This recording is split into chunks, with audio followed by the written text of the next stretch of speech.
The glass was already full when my mother handed it to someone else. She didn't look at me. She didn't introduce me. She turned her back. And the person standing next to her, the one she'd spent 40 minutes praising to the room, smiled and accepted it.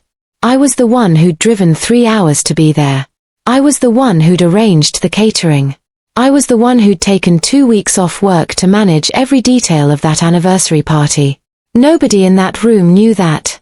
That's when I realized something was very wrong. I'm not someone who dramatizes things. I work in healthcare administration. I deal in facts, timelines, and documentation. My job is to notice patterns before they become problems. So let me tell you what I noticed. My parents had been hosting these gatherings for years, milestone birthdays, anniversaries, holiday dinners. And for years, my role was invisible. I cooked. I cleaned. I coordinated. My younger brother showed up, shook hands, accepted compliments, and left. Nobody pointed that out. Nobody corrected it. And for a long time, I told myself it didn't matter. But something had shifted recently. The language had changed. My mother started describing me to others as the one who helps out. Not our daughter. Not by name. Just, the one who helps out. My father had started a habit of redirecting compliments. Someone would say, "This dinner is beautiful," and before I could respond, he'd say, "Her brother picked out the wine." My brother had, in fact, sent a single text asking if he should bring wine. I had bought the wine, arranged the glasses, and chilled them at exactly the right temperature. Small things. The kind of things you second-guess yourself about. I mentioned it once to my aunt. She tilted her head and said, "You're overthinking it. That's just how your parents are." She patted my hand like I was a child reporting a bad dream. I didn't push back. But I also didn't dismiss it. Because I knew the difference between imagination and observation. And what I was observing had a pattern. At the anniversary party, a woman I'd never met approached me near the kitchen. She assumed I was the catering staff. She asked me to refill the bread basket. I did. Because at that point, I wanted to see what would happen next. My mother saw the exchange from across the room. She didn't correct the woman. She looked away. Later, when guests were leaving and complimenting the evening, my mother accepted every word graciously. She mentioned my brother twice. She mentioned the venue. She mentioned the weather. She did not mention me once. My father stood beside her, nodding. He caught my eye for just a moment. And then he looked at his shoes. That one look told me more than a year of small moments had. This wasn't accidental. This wasn't their personality. This was a choice. Repeated, consistent, deliberate. And someone in that room knew it too. I didn't know that yet. I found out later. But that night, standing in the kitchen stacking dishes while laughter floated in from the other room, I made a quiet decision. No more excuses. No more self-doubt. No more softening what I was seeing to protect feelings that clearly weren't protecting mine. So I stopped reacting. And I started watching. 3 weeks after the party, I received an email. It was from a woman named Dr. Renata Osei. I didn't recognize the name.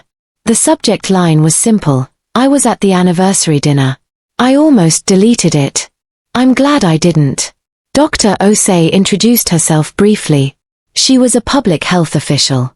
She had attended the party as a professional acquaintance of my father's. She had watched the entire evening from a corner table near the kitchen entrance, the same corner where I had spent most of the night working. She had noticed everything. But that wasn't why she wrote. She wrote because 2 days after the party, she'd had lunch with my mother. And at that lunch, my mother had said something that Dr. Osei felt I deserved to know. She forwarded me a voice note. She had recorded the lunch, not to spy, she explained, but because she records all her professional meetings out of habit. My mother knew she was a public health official. The lunch had started as a professional conversation. Then it became something else. I put in my earphones. I pressed play. My mother's voice was relaxed. Comfortable. The voice she uses when she feels completely safe. She was explaining to Dr. Osei why she didn't feel the need to acknowledge my contributions publicly. Her words were careful, measured, almost rehearsed. She said caregiving is an expectation, not an achievement. She said celebrating a daughter for doing what daughters do would embarrass the family. She said, and I am keeping this as precise as I can, that no one celebrates caregivers because there's nothing exceptional about showing up. There was a pause on the recording. Then Dr. Osei asked a follow-up question. Calm and professional. She asked whether I had been compensated for my time. My mother laughed. Not a nervous laugh. Not an awkward laugh. A genuine, unbothered laugh. She said, she has a roof and a family. That's compensation. I stopped the recording. I sat for a long time. I want to be honest here. I did not cry. I didn't feel the sharp pain people describe when they talk about betrayal. What I felt was slower than that. Heavier. Like something I had been quietly carrying for years had just been weighed and confirmed. I pressed play again. I listened to the rest. My mother went on to discuss my brother's upcoming promotion. She described him as the family's public face. She talked about his career with the warmth and detail she had never, not once, used to describe mine. I played the recording 4 times. Then I opened a new folder on my computer and labeled it with the date. I saved the recording. I wrote a transcript. I noted the timestamp, the speakers, and the context. I had worked in healthcare administration long enough to understand documentation. Evidence isn't just what something says. It's how it's stored, verified, and presented. Dr. Osei had also included, without me asking, a signed written summary of what she had witnessed at the party. Names. Dates. Specific incidents. Written in the flat, professional language of someone who files official reports for a living. I added that to the folder. Then I sat back and thought carefully about what I was holding. Not a feeling. Not a suspicion. Not a story I was telling myself to explain my pain. A record. My mother's own voice, in her own words, in an unguarded moment, describing her philosophy about me with total clarity. I thought about calling her. I thought about forwarding her the file. I thought about every version of confrontation I had seen play out in other people's families. The shouting, the denials, the years of estrangement that resolved nothing. I knew how she would respond. She would say it was taken out of context. She would say Dr. Osei had misunderstood. She would reframe it, minimize it, and somehow make my hurt the problem. And I would lose the only advantage I had. Confronting them would have ruined everything. The first thing I did was make copies. Not one backup. 4. One on my personal hard drive. One uploaded to a private encrypted cloud folder. One saved to a USB drive I kept in my desk at work. And one, a printed transcript with a signed cover note from Dr. Osei, sealed in an envelope and stored with my personal documents. I had learned this from work. Evidence that exists in only one place is evidence that can disappear. I didn't move quickly after that. Quick movements draw attention. I had spent enough time watching my parents operate to understand that they relied on people reacting emotionally. Emotion is loud. Loud things announce themselves. I had no intention of announcing anything. I went about my normal routine. I answered my mother's texts within a reasonable time. I responded to my father's forwarded articles with short, neutral replies. I attended a family dinner the following Sunday and brought the dish I always brought. Nobody noticed anything different. That was the point. Meanwhile, I had started making calls. The first was to a lawyer who specialized in elder law and family financial disputes. I had found her through a colleague at work who had navigated a similar situation, not identical, but close enough. Her name was not important. What was important was that she listened to everything I said without interrupting, and when I finished, she asked 3 precise questions. She asked if I had documentation. I said yes. She asked if there were financial arrangements involved, inheritance, property, shared accounts. I said there were. My parents had, over the years, made verbal promises about inheritance that had been witnessed by other family members. My brother had already received 2 significant financial transfers. I had received nothing. She asked if I was prepared to proceed formally if necessary. I said I needed to understand what formally meant before I answered that. She explained my options clearly. We spoke for an hour. I took notes in the same format I use at work: bullet points, action items, dates. At the end of the call, she said something I have thought about many times since. She said, "The strongest position you can be in is one where you don't need anything from them. We work toward that." I wrote that down too. The second call I made was to Dr. Osei. I thanked her.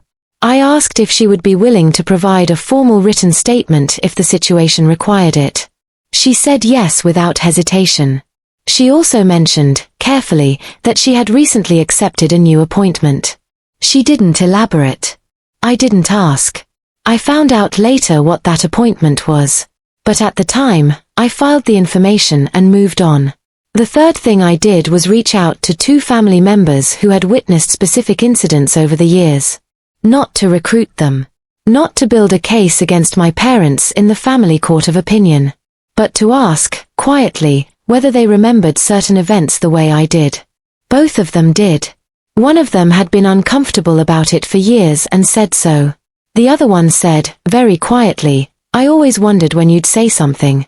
I asked them both to write down what they remembered, privately, and keep it somewhere safe. I didn't tell them why. I said I was trying to understand something and that I would explain more when the time was right. They both agreed. By this point, I had been operating this way for 6 weeks. 6 weeks of normal behavior on the surface. 6 weeks of careful, methodical work underneath. My parents had no idea. My brother had no idea. In fact, during this entire period, my mother called me twice to ask for help planning a dinner she was hosting for a professional contact of my father's. I helped her plan it. I sourced the menu. I suggested the timing. I coordinated with the venue. She thanked me in the way she always did, efficiently, without warmth, like confirming a transaction. Then she mentioned that the guest of honor was a senior official in public health. She said it casually. She didn't think it meant anything. She didn't know that I had already spoken to Dr. Osei again that week. She didn't know that Dr. Osei had confirmed she would be attending the dinner in her new official capacity. She didn't know what I had quietly arranged with the venue coordinator regarding the evening's program. She thought everything was in order. She thought I was, as always, simply helping out. She thought it was just another day. It wasn't. The dinner was on a Thursday evening. 43 guests. A private room at a restaurant my mother had used before. She felt comfortable there. Familiar. That comfort was part of why I had suggested it. I arrived early. I had spoken to the venue coordinator the week before. Privately. I explained that the evening would include a brief acknowledgement segment, a small addition to the program that the host had approved. The coordinator didn't need details. She had hosted hundreds of events. She nodded and made a note. My mother arrived 30 minutes before guests. She moved through the room the way she always did at her events, adjusting centerpieces, greeting staff by first name, positioning herself near the entrance to receive people as they walked in. She looked at me once when I arrived. She said, "Good. You're here. The bread service needs to start earlier tonight." I nodded. I went to speak to the kitchen. Guests arrived steadily. My father worked the room with the ease of someone who had done it his whole life. My brother arrived 20 minutes late, was greeted warmly, and was immediately introduced to 3 people near the bar. I watched all of it from near the kitchen entrance. The same corner where Dr. Osei had watched me 6 weeks earlier. Dr. Osei arrived at 7:14. She was accompanied by a colleague. She was dressed simply but carried herself with the particular stillness of someone who is used to being the most important person in a room without needing to announce it. My mother greeted her warmly. She knew Dr. Osei professionally, considered her a useful contact, and was visibly pleased she had come. She did not know what Dr. Osei's new appointment was. I had not told her. Dinner was served. The room settled into the comfortable rhythm of a well-run event. Conversations overlapped. Wine was poured. My father gave a short, gracious welcome. My brother laughed loudly at something near the far end of the table. I sat at a side table near the door. The place I always Saturday. Close enough to manage, far enough to be forgotten. At a certain point in the evening, the coordinator gave me a small nod from across the room. I stood up. I walked to the front of the room quietly. I didn't tap a glass. I didn't raise my voice. I simply stood there until the nearest conversations paused, and then the ones beyond those, until the room was mostly still. My mother looked up from her seat. Her expression was polite. Slightly puzzled. I said I wanted to take a moment to introduce someone properly, because she had recently accepted a position that deserved acknowledgement. I introduced Dr. Osei. I stated her new title clearly. She had been appointed as a regional surgeon general. The room responded the way rooms do when they realize the guest of honor was not who they thought it was. My mother's face did something complicated. Dr. Osei stood. She thanked me by name. She used my full name. She spoke about the work I did in healthcare administration with a specificity that made clear she had paid attention. She spoke about what she had observed at the anniversary party 6 weeks earlier. Not the recording. Not the details. Just what she had seen, who had organized the evening, who had managed every element of it, who had never once been introduced or acknowledged. She said it plainly. No accusation. No drama. Just facts, stated clearly, in front of 43 people who all knew my parents. The room was very quiet. My father set down his glass. My brother stopped smiling. My mother sat perfectly still. Dr. Osei added one more thing. She mentioned that she had recently connected with my lawyer regarding a formal consultation, not litigation, not yet, around documented financial inequities in family estate planning. She mentioned this the way she mentioned everything. Calmly. Precisely. As a professional courtesy to anyone in the room who might be a relevant party. She then thanked the host, said the dinner had been beautifully arranged, and sat down. The room took a moment to find itself again. Conversations resumed slowly. Careful ones. My mother did not speak to me for the rest of the evening. Neither did my father. My brother found me near the end of the night and started to say something. I looked at him evenly and he stopped. There was no shouting. No confrontation. No scene. Just 43 witnesses to a moment that could not be walked back. In the weeks that followed, my lawyer sent a formal letter regarding estate documentation. My parents, on the advice of their own lawyer, responded. The conversation that had never been allowed to happen in 20 years of family dinners happened instead through measured legal correspondence. It was slower. It was less satisfying in the way movies make you expect. But it was real. And it was permanent. My mother called me once during that period. She said I had embarrassed the family. I let her finish. Then I said, quietly, that I had simply introduced a guest. She had nothing to say to that. I didn't need her to. The documentation was complete. The witnesses were in place. The record existed in 4 separate locations and in the memory of 43 people who had been in that room on a Thursday evening. Nothing could be revised. Nothing could be minimized. Nothing could be handed to someone else and quietly forgotten. I drove home alone. I made tea. I sat by the window for a long time. I didn't feel victorious. I didn't feel angry. I felt something quieter than either of those things. Something close to settled.